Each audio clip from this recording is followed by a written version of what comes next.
हुए तो मैं सूखी रोटी का भी पहले तुझे भोग लगाऊंगा। क्या करूंगा? ये शिकायत नहीं करूंगा कि तूने सब रोटी क्यों नहीं दी, ये शिकायत नहीं करूंगा इसके साथ सब्जी क्यों नहीं है, मैं ये भी नहीं कहूंगा इसके साथ चटनी क्यों नहीं है। मैं तो ये कहूंगा ये भेजा पहले आप ही पाओ तेरा तुझको अर्पण किया, फिर उसका प्रसाद तो कभी बुरा नहीं होगा। ये है रसी, ये है भक्ति। और कितने लोगों की भक्ति तो इसलिए रुक जाती है कि भगवान ने हमको वो नहीं दिया जो हम चाहते थे। अरे व्यापारी हो कि भक्त हो, भगवान कोई बात नहीं करता, भगवान अपने भक्तों को देखता है। और जो भक्ति भक्त करते हैं तो सुदामन की तरह उन्हें दो लोग का मालिक भी बना देता है। सुदामा जी मुझे मांगने नहीं आए थे एक द्वारका में, यही द्वारका एक दो लोग तो हो भी आए द्वारका, एक दो लोग जा रहे हैं द्वारका, हमारा पता नहीं है कि क्या होगा द्वारका, हमारा नहीं पता हम जाएंगे भी नहीं जाएंगे। हम तो जहाँ कथा करते हैं हमको लगता है वही द्वारका, जहाँ कथा शुरू हो जाए भागवत कथा हो जाए हमारे लिए भागवत द्वारका भी है, मथुरा भी है, कृष्ण सब कुछ है।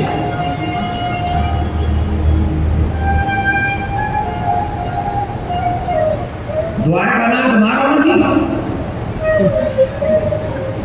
द्वारकानाथ मारो નથી, मारो तो बालकृष्ण श्री कृष्ण प्रिया प्राप्त जो मारो, द्वारकानाथ मारो નથી। एक खारे समुद्र के तट पे बीच में आके बसा, हम क्या जाना है उस द्वारकाधीश को, हम तो जानते हैं उस कृष्ण को जो जमुना के तट पे रहता है। ये गुजराती में जो बेटे बुरा नहीं मानना, ये अपनी अपना भाव है। हमारो द्वारकानाथ है, हमारो बालकृष्ण है। और वैसे हिंदू द्वारका वाले सब गुजराती सब ब्रजवासियों के बाल गोपाल है, आए तो वहीं से थे सब, राधे राधे बोलता नहीं पड़ेगा। तो आई मीन टू से बिजनेसमैन भक्त नहीं हो सकता और भक्त कभी बिजनेसमैन नहीं हो सकता। जैसे भक्त अपने भगवान पर सर्वस्व न्यौछावर करता है, उसी को भक्ति कहते हैं। यही भाव भागवत हमको सिखाती है। हे राजन का ऋषियों, श्रीमद् भागवत से ही मनुष्य के सब क्लेश समाप्त हो जाएंगे। कलयुग के लोगों के कल्याण के लिए श्रीमद् भागवत सुखदेव जी ने इसलिए कही है। बोले महाराज इसका महात्मा क्या है? बोले महात्मा बड़ा सुंदर है। एक समय की बात है, देव ऋषि नारद भ्रमण करते हुए सीधा वृंदावन में पहुंचे और वहां जाकर उन्होंने एक दृश्य देखा। एक नवयुवान स्त्री जिसके पास दो वृद्ध पुरुष अचेत अवस्था में पड़े हुए हैं, उन्हें देख देख कर वो रो रही है। तो संत वो है जो दयाशील हो। कौन है संत? जो दयावान हो। अगर आप जींस पहनते हैं और आप दयावान हैं, लोगों पे आप दया करते हैं, तो आप संत हैं। वो कोई संन्यास लेके भी दया न करता हो तो फिर उसके भी संन्यास पे डाउट होगा।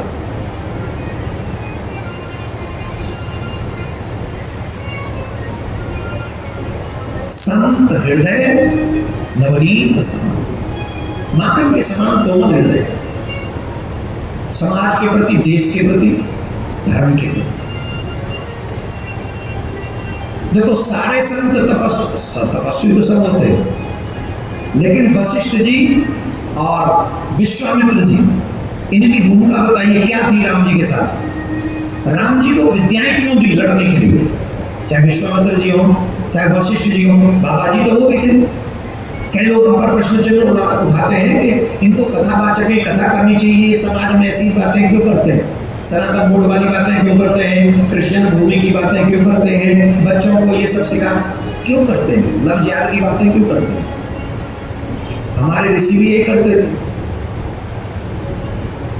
लक्ष्मण जी कभी भी नाक नहीं काटते, सुबड़ भांगे। अगर वो विश्वामित्र जी के सानिध्य में न रहे होते या वशिष्ठ जी के सानिध्य में न रहे होते, उन्होंने निपुण बनाया हर चीज में, ये पहचान नहीं होती बना दिया कि कौन ही सही है और कौन गलत है। धर्म की रक्षा चाहे स्त्री से करनी हो या पुरुष से, धर्म की रक्षा प्रत्येक धार्मिक मनुष्य को करनी ही चाहिए, स्त्री हो या पुरुष। तो प्रारंभ में भी संत महात्मा, फिर परशुराम जी महाराज को ले लीजिए, फिर स्वयं ब्राह्मण बन के आए वो ले लीजिए। कौन ऐसे हैं जिन्होंने धर्म की रक्षा के लिए सब नहीं किया? आज भी हमारे धर्म सम्राट करपात्री जी महाराज कितना बड़ा आंदोलन 65 में किया, no TV, no social media, no anything किया, और सीधे प्रधानमंत्री से जाके टकराए थे वो। जवाहरलाल नेहरू को तो हरा ही दिया था एक वोट से, जब लोगों ने कह दिया ये देश का